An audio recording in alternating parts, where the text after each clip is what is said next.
Hello friends, इस video में हम देखेंगे सिलेक्शन रूल। ठीक है, ये स्पेक्ट्रोस्कोपी का टॉपिक है, सिलेक्शन रूल। तो यहाँ कोई ज़्यादा बताने के लिए नहीं, बहुत इजी टॉपिक है। सिलेक्शन रूल होता क्या है, इसको समझने के लिए हमको कुछ टर्म समझना पड़ेगा, जैसे कि एनर्जी है ना, एनर्जी लेवल। ये एक परमाणु है, यहाँ क्या है, उसके एनर्जी लेवल है 1 2 3 4 सपोज। ठीक है, तो यहाँ पे सिलेक्शन रूल बताता क्या है, इलेक्ट्रॉनिक ट्रांजिशन के बारे में बताता है। ठीक है, इलेक्ट्रॉनिक ट्रांजिशन के बारे में बताता है, ये होगा या नहीं होगा। अगर होगा तो क्या होगा, अलाउ होगा। अगर नहीं होगा तो उसको हम क्या कहेंगे, फॉरबिडन। फॉरबिडन ट्रांजिशन होता तो है, लेकिन जो अलाउ ट्रांजिशन होता है, इसकी इंटेंसिटी क्या होती है, हाई इंटेंसिटी होती है, हाई इंटेंसिटी। अब फॉरबिडन ट्रांजिशन कुछ कुछ जो होता है वो उसकी बहुत ही लो इंटेंसिटी होती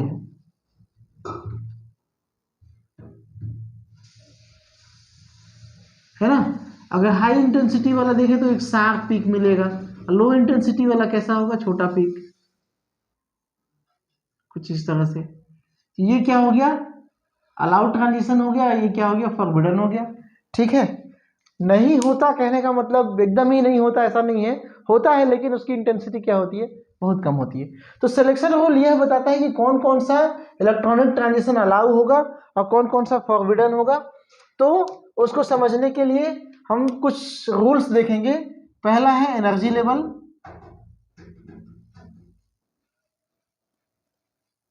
एनर्जी लेवल मतलब डेल एन, ये एन की वैल्यू 1 2 3 4 है ना। डेल एन का वैल्यू क्या होना चाहिए, +-1 +-2 +-3 +-4 एंड सो ऑन। तो इस तरह से ये सारे के सारे क्या होंगे, अलाउड होंगे। मतलब यहां पे कोई दिक्कत नहीं है, यहां पे लगभग सारे के सारे ट्रांजिशन जब n की वैल्यू क्या ले, 1 2 3 4 लेते हैं, है ना। मतलब एक ऑर्बिटल से, एक सेल से दूसरे सेल में या तीसरे सेल में, है ना। यहां से यहां ट्रांजिशन हो सकता है, यहां से यहां भी हो सकता है, यहां से यहां, मतलब चौथे वाले में भी हो सकता है। यहां कोई परेशानी नहीं है।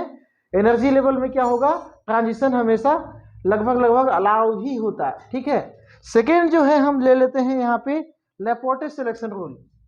सेकेंड क्या है, लेपोर्टे सिलेक्शन रूल। अब आपको पता है कि एनर्जी लेवल में क्या क्या हो सकता है। यहाँ पे देखिए एन के अंदर में क्या क्या होता है, ऑर्बिटल होता है ना। तो सेकेंड चीज तो होगा, हम ऑर्बिटल को ध्यान में रखेंगे। अब ऑर्बिटल, ठीक है, ऑर्बिटल क्या क्या हो सकते हैं, एस हो सकता है, पी हो सकता है, डी हो सकता है, एफ हो सकता है। ठीक है, तो यहाँ पे ये बताया गया है कि ऑर्बिटल जो होगा, ऑर्बिटल में जो इलेक्ट्रॉनिक का जो संक्रमण होगा, मतलब इसको हम प्लस डेल एल कह सकते हैं। Del L is equal to +-1 होना चाहिए, है ना, होना चाहिए, तभी क्या होगा, अलाउ होगा, अन्यथा नहीं। ठीक है, मतलब कहने का मतलब क्या है, एस से पी में ट्रांजिशन अलाउ होगा, पी से डी में ट्रांजिशन अलाउ होगा, डी से एफ में ट्रांजिशन अलाउ होगा, एफ से उसके अगले वाले जो ऑर्बिटल होंगे उसमें क्या होगा, ट्रांजिशन अलाउ होगा। ये सारे के सारे क्या होंगे, अलाउ होंगे। लेकिन अगर हम ये बोले कि एस से डायरेक्ट डी में ट्रांजिशन होगा, तो ये क्या होगा, अलाउ नहीं होगा।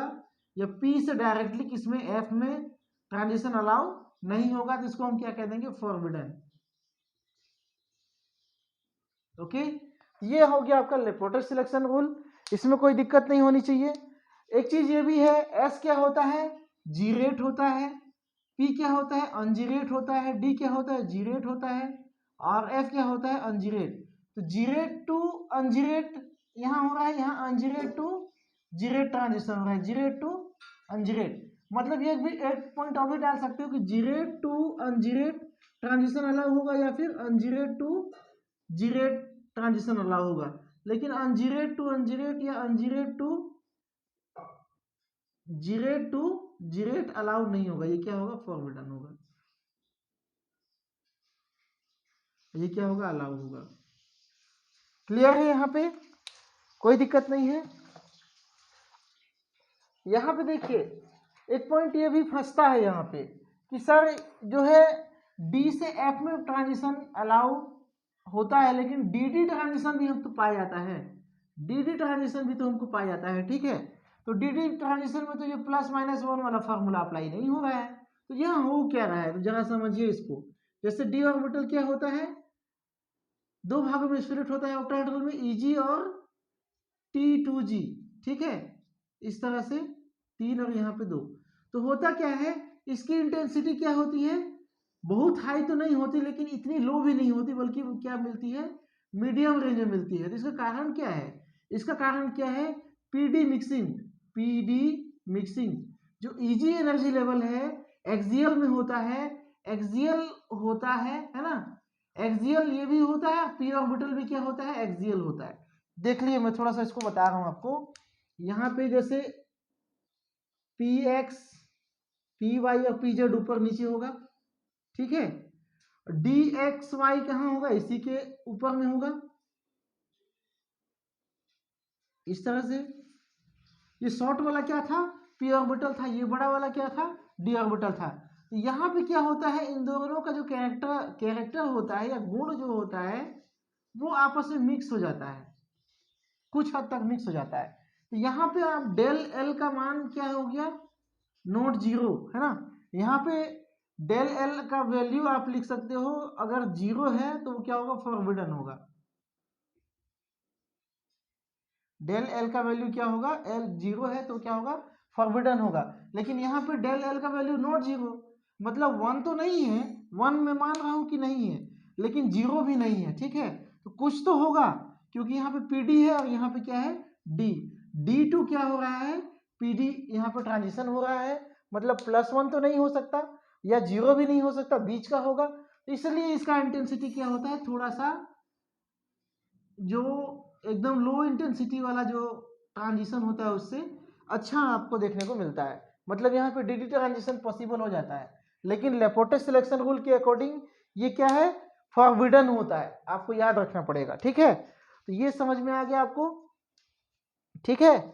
तो यहाँ तक क्लियर है। अब अगला देखते हैं spin selection rule. Spin selection rule जो है वो क्या कहता है? थर्ड जो है spin selection rule. Spin selection rule में हम ले लेते हैं डेल एस। डेल एस का मान क्या होना चाहिए? हमेशा जीरो होना चाहिए। मतलब अगर कोई इलेक्ट्रॉन यहाँ है, ग्राउंड स्टेट में है, वो क्लॉकवाइज घूम रहा है, तो एक्साइटेड स्टेट में उसको क्या होना चाहिए? क्लॉकवाइज घूमना चाहिए। यदि कोई ग्राउंड स्टेट में एंटी क्लॉकवाइज है तो इसको भी क्या होना चाहिए? एंटी क्लॉकवाइज एक्साइटेड स्टेट में होना चाहिए। ई स्टार में दिखा रहा हूँ यहाँ पे एक्साइटेड स्टेट। या इसको आप ये भी कह सकते हो कि स्पिन मल्टीप्लिसिटी चेंज नहीं होना चाहिए। स्पिन मल्टीप्लिसिटी,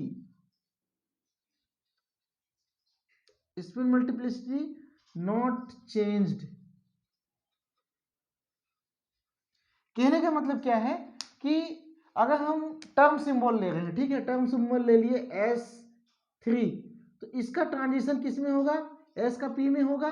लेकिन यहाँ पे क्या होना चाहिए? स्पिन क्या होना चाहिए? सेम होना चाहिए ट्रांजिशन। स्पिन मल्टीप्लिसिटी का फॉर्मूला क्या होता है? 2s+1। बहुत बार ये मेरे वीडियो में आता है ना। S की वैल्यू आप 1 रखोगे तो क्या आ जाएगा? 3। S की वैल्यू आप 0 रखोगे तो 2 × 0 + 1 = 1, है ना। तो सिंगलेट स्टेट या ट्रिपलेट स्टेट कह सकते हो। मतलब ट्रिपलेट टू ट्रिपलेट यहाँ पे क्या होगा? ट्रिपलेट टू ट्रिपलेट ट्रांजिशन होगा। सिंगलेट टू सिंगलेट क्या होगा? ट्रांजिशन होगा। डबलेट भी होता है, डबलेट टू डबलेट ट्रांजिशन होगा। लेकिन ट्रिपलेट टू सिंगलेट नहीं हो सकता, ट्रिपलेट टू डबलेट नहीं हो सकता, या डबलेट टू ट्रिपलेट नहीं हो सकता, है ना। ये सब क्या है, अलाउ है, लेकिन क्रॉस करें अगर इनको तो वो अलाउ नहीं होंगे। ठीक है, यहाँ तक क्लियर हो गया। स्पिन सिलेक्शन रूल में क्या कहा गया है कि स्पिन चेंज नहीं होना चाहिए। स्पिन चेंज नहीं होगा तो मल्टीप्लिसिटी भी चेंज नहीं होगा। और ये क्या है, एनर्जी टर्म की स्थिति में अगर हम इसको दर्शाना चाहें, ठीक है, एनर्जी टर्म है, ये कैपिटल एस क्या है, एनर्जी टर्म है, जो हम पिछले वीडियो में हमने देखा है। ठीक है, तो उसमें चेंजेस नहीं होना चाहिए। अब आते हैं नेक्स्ट एंगुलर मोमेंटम पे, है ना। तो मैं किधर मिटाता हूँ, ऊपर ही मिटा देता हूँ। चलो इसको मैं मिटा ही देता हूँ, मेरा मार्कर आज साथ नहीं दे रहा है तो सॉरी। ठीक है,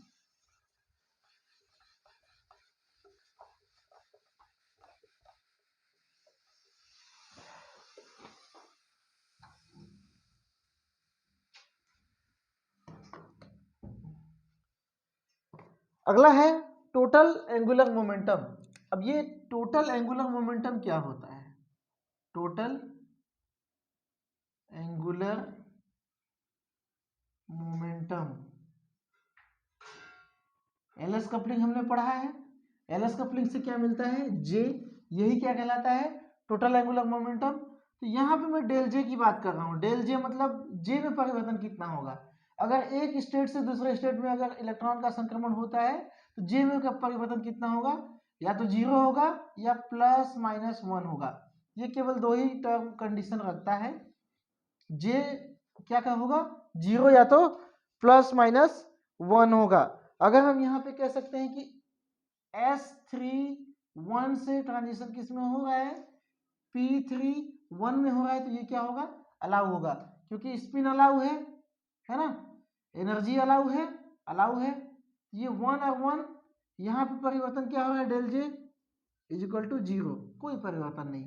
इसी टाइप से अगर हम इसको थोड़ा सा चेंज कर दें, S3 2 से किसको, सॉरी 1 से किस में ट्रांजिशन कर दें, P3 2 में, तो ये क्या हो गया यहाँ पे डेल जे की वैल्यू क्या आ रही है, +1 आ रही है, मतलब ये दोनों क्या होगा, अलाउ होगा।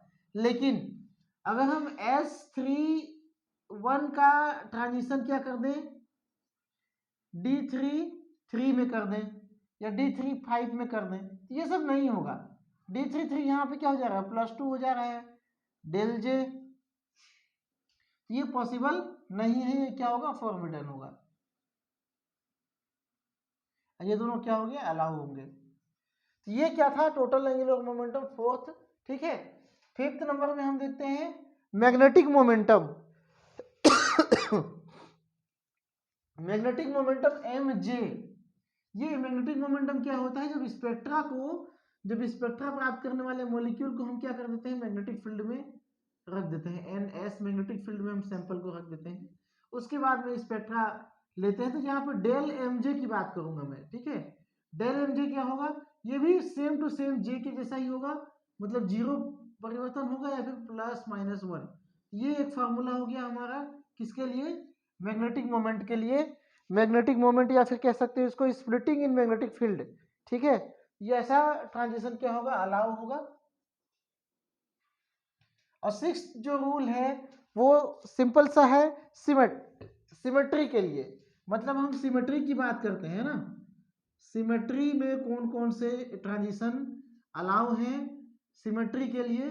तो आपको मालूम है बॉन्ड कौन कौन सा बनाता है, सिग्मा इलेक्ट्रॉन होता है, पाई इलेक्ट्रॉन होता है, सिग्मा एंटी बॉन्डिंग होता है, पाई एंटी बॉन्डिंग इलेक्ट्रॉन भी होता है ना, और नॉन बॉन्डिंग इलेक्ट्रॉन होता है। तो अलाउ कौन कौन से होंगे, sigma to sigma star, pi to pi star, ये दोनों क्या होंगे, अलाउ होंगे। लेकिन अगर हम पाई टू सिग्मा कर दें, पाई टू सिग्मा स्टार या सिग्मा टू पाई स्टार या non bonding to pi star, जो इस तरह से क्रॉस ओवर हो रहा है, इनकी इंटेंसिटी बहुत कम आएगी, ये क्या होंगे, फॉरबिडन होंगे। ऐसा नहीं है कि यहाँ पे इलेक्ट्रॉनिक संक्रमण नहीं हो रहा है, हो तो रहा है जरूर, लेकिन ये क्या होंगे, बहुत फॉरबिडन, बहुत लो इंटेंसिटी वाले होंगे। और ये जो होंगे वो क्या होंगे, अलाउ होंगे, मतलब ये अच्छा पीक देंगे, अच्छा स्पेक्ट्रा देंगे। ठीक है, ये क्या हो गए, 6 नियम हो गए। कौन कौन से नियम हो गए, जरा हम एक बार फिर से रिवाइज कर लेते हैं। ठीक है, ये 3 रूल तो आपको यहीं पे दिख रहा है ना। ये del J is equal to +1, पहला क्या था, del N is equal to क्या था, +-1 +-2 +-3 सो ऑन, है ना, etc।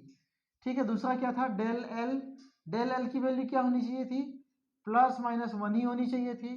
ठीक है, डेल एल था, डेल एल की वैल्यू क्या होनी चाहिए थी, +-1, इसकी ओनली, इसको आप कह सकते हैं ओनली। उसके बाद में डेल एस की वैल्यू क्या होनी चाहिए थी, 0 होनी चाहिए थी।